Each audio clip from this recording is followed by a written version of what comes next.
மேம்பாட்டு தமிழக பிரச்சார இயக்க துவக்கம் 4/1/2025 சனிக்கிழமை காலை 10 மணி தமிழ்நாடு ஹோட்டல் திருச்சி. தலைமை மகாதன ராஜாராம், முன்னிலை குருசாமி, வரவேற்புரை யோகநாதன். தீர்மானங்கள். தமிழ்நாட்டில் உள்ள 38 மாவட்டங்களில் பரவலாக செயல்படும் 30 குழுக்களின் தலைவர்கள் பிரதிநிதிகளாக இந்த மாநாட்டில் கலந்து கொண்டார்கள். தமிழ்நாட்டில் உள்ள ஒரு தீர்மானம் 1, தமிழ்நாட்டில் உள்ள 37 ஆற்றுப்படுகைகளையும் ஒருங்கிணைத்த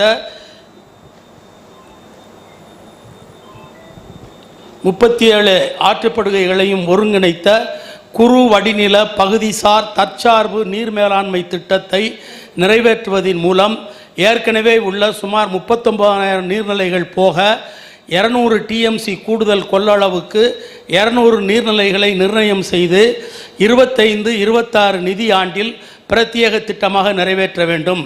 தமிழக வேளாண் விளைபொருள் ஆதாய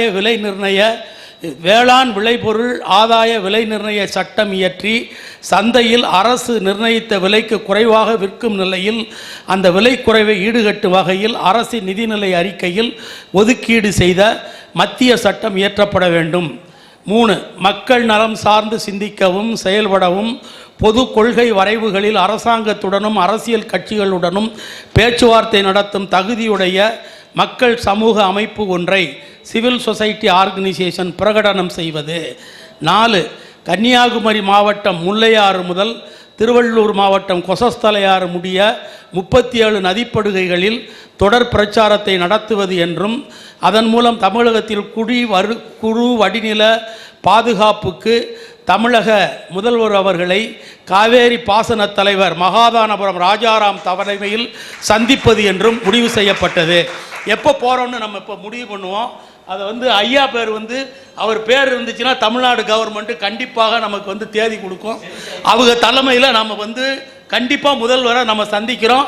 அந்த தேதியை இந்த பட்ஜெட்டுக்குள்ளே வாங்கி நம்ம போய் சந்திக்கிறதுக்கு ஏற்பாடு பண்ணுறோம். நீங்கள் தான் தலைமை தாங்கி முதல்வர்கிட்ட கூட்டிகிட்டு போகணும். நீங்கள் தான் கடிதம் எழுதணும்.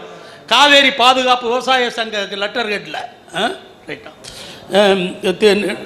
4, 100 நாள் வேலை திட்டத்தில் உரிய திருத்தம் கொண்டு வந்து தனியார் விவசாய பணிகளில் ஈடுபடுத்த வேண்டும் ஆகிய தீர்மானங்கள் நிறைவேற்றப்பட்டன. சரியா? அதாவது நம்ம ஏற்கனவே 3 முறை கொடுத்துருக்கோம் தமிழ்நாடு அரசாங்கத்திட்ட. பட் தொடர்ந்து போய் காத்து கிடந்து வரிசையில் நின்று போர் அடிக்குது. அங்கே பார்க்க முடியல. 2 நாள் காத்து கிடந்தா கூட பார்க்க முடியல. அது மாதிரி ஒரு சூழ்நிலை நிலவுது. என்ன பண்ணன்னு தெரியல.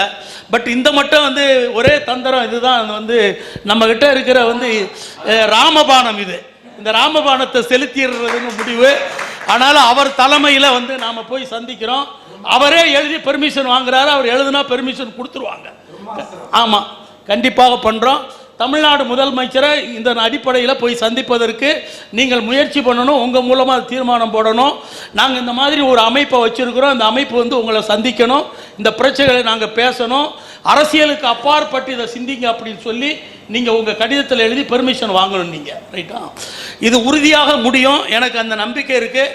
நாம் எல்லாரும் அவருடைய தலைமையில் போய் முதல் மந்திரியை நம்ம சந்திக்கிறோம். 87 வயசாகிடுச்சு அண்ணனுக்கு.